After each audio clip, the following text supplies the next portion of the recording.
제50장. 요셉이 그의 아버지 얼굴에 굽으려 울며 입맞추고 그 수종드는 의원에게 명하여 아버지의 몸을 향으로 처리하게 하매 의원이 이스라엘에게 그대로 하되 40일이 걸렸으니 향으로 처리하는 데는 이 날수가 걸림이며 애굽 사람들은 70일 동안 그를 위하여 곡하였더라.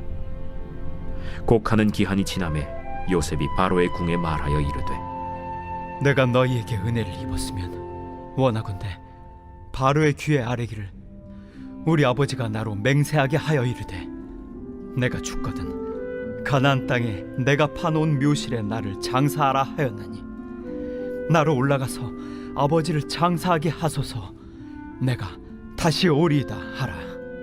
바로가 이르되 그가 내게 시킨 맹세대로 올라가서 내 아버지를 장사하라.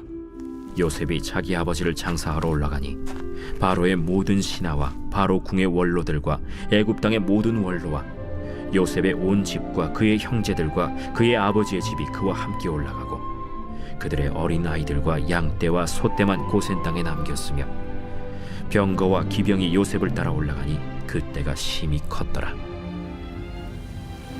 그들이 요단강 건너편 아닷 타작마당에 이르러 거기서 크게 울고 애통하며 요셉이 아버지를 위하여 7일 동안 애곡하였더니 그 땅 거민 가나안 백성들이 아닷 마당의 애통을 보고 이르되 이는 애굽 사람의 큰 애통이라 하였으므로 그 땅 이름을 아벨 미스라임이라 하였으니 곧 요단강 건너편이더라. 야곱의 아들들이 아버지가 그들에게 명령한 대로 그를 위해 따라 행하여 그를 가나안 땅으로 메어다가 마므레 앞 막벨라 밭 굴에 장사하였으니 이는 아브라함이 헷 족속 에브론에게 밭과 함께 사서 매장지를 삼은 곳이더라.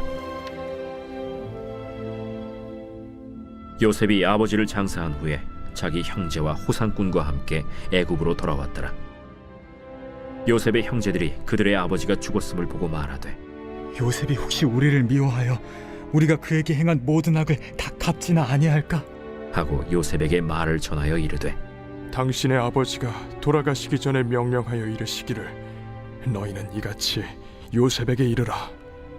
내 형들이 내게 악을 행하였을지라도 이제 바라건대 그들의 허물과 죄를 용서하라 하셨나니 당신 아버지의 하나님의 종들인 우리 죄를 이제 용서하소서. 요셉이 그들이 그에게 하는 말을 들을 때에 울었더라. 그의 형들이 또 친히 와서 요셉의 앞에 엎드려 이르되 우리는 당신의 종들이니이다. 두려워하지 마소서. 내가 하나님을 대신하리이까. 당신들은 나를 해하려 하였으나 하나님은 그것을 선으로 바꾸사 오늘과 같이 많은 백성의 생명을 구원하게 하시려 하셨나니 당신들은 두려워하지 마소서. 내가 당신들과 당신들의 자녀를 기르리이다. 하고 그들을 간곡한 말로 위로하였더라.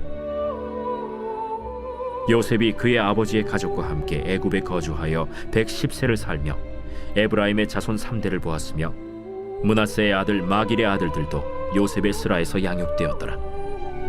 요셉이 그의 형제들에게 이르되 나는 죽을 것이나 하나님이 당신들을 돌보시고 당신들을 이 땅에서 인도하여 내사 아브라함과 이삭과 야곱에게 맹세하신 땅에 이르게 하시리라.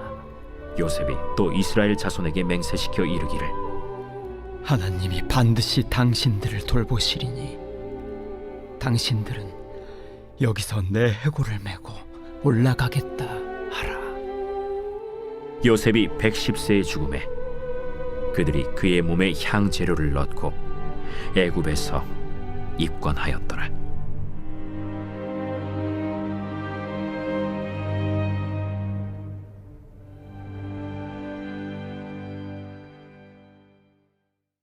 오늘은 창세기 50장의 말씀으로 함께 은혜를 나누겠습니다.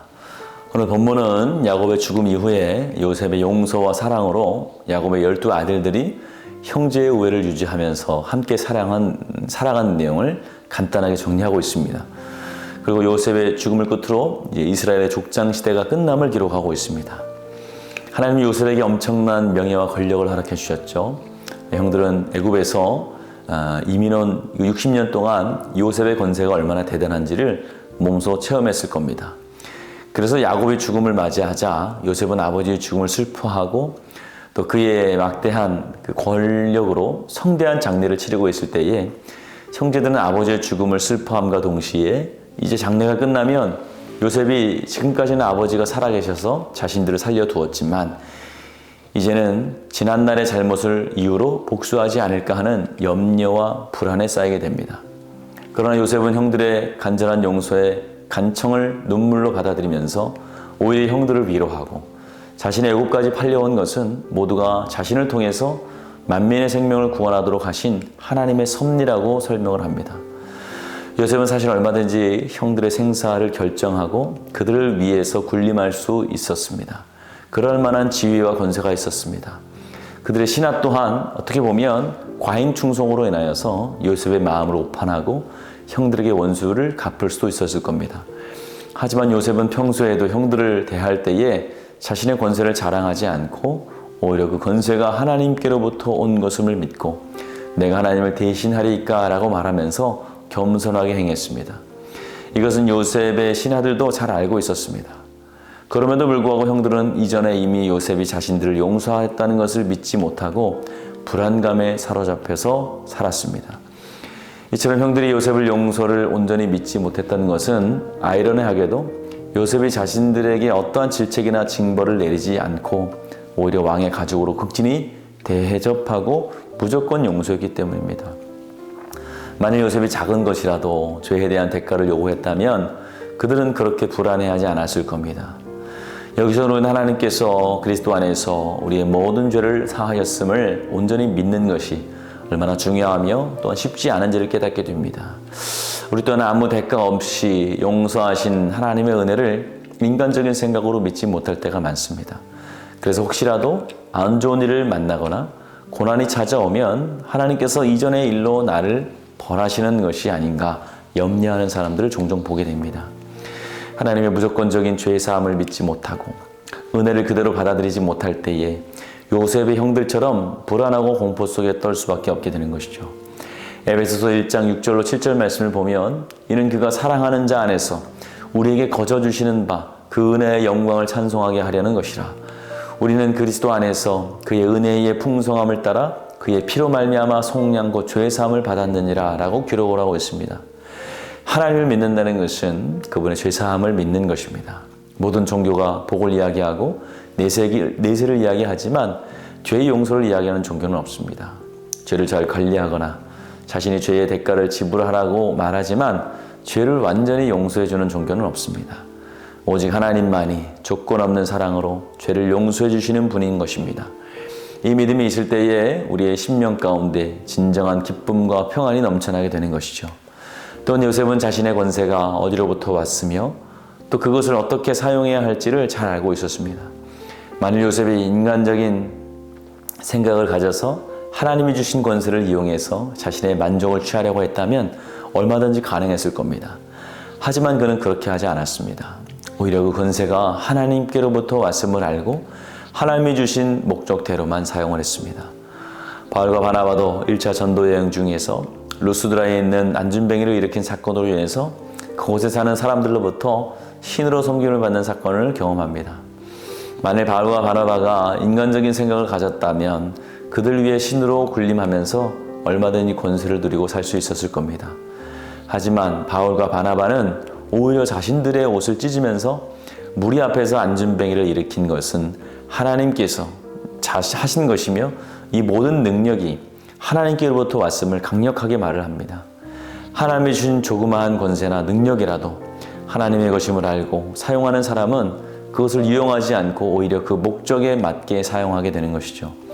그리고 그렇게 사용할 때에 그 능력은 좋은 열매를 맺게 되어 있습니다.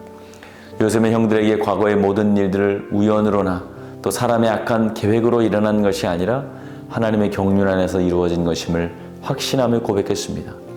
이런 요셉에게 있어서 형들은 더 이상 미워하고 복수해야 할 대상이 아니라 하나님의 뜻을 이루는 데 사용되는 도구였을 뿐입니다. 이처럼 하나님의 섭리에 대한 이해가 있을 때 우리는 고난도 능히 이길 수 있고 더 나아가서 원수까지도 사랑할 수 있게 되는 것입니다. 우리를 미워하고 핍박하는 사람들까지 하나님의 도구에 불과했다고 믿으면 용서하지 못할 용서가 없는 것이죠.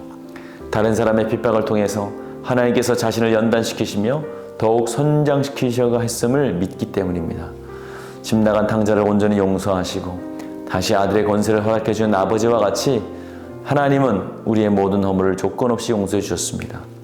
이 사실을 믿는 우리 또한 하나님께서 주신 능력으로 내 이웃을 사랑하여서 하나님 앞에서 화평케 하는 자가 되시는 저와 여러분들 되시기를 주님의 이름으로 축원을 드립니다.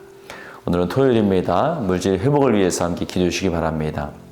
성도들의 생업과 사업을 지켜달라고, 물질로 어려움 당하지 않도록 또 선교하는 복된 가정이 되게 해달라고, 또 수험생들을 위해서 함께 기도해 주시기 바랍니다. 기도하겠습니다.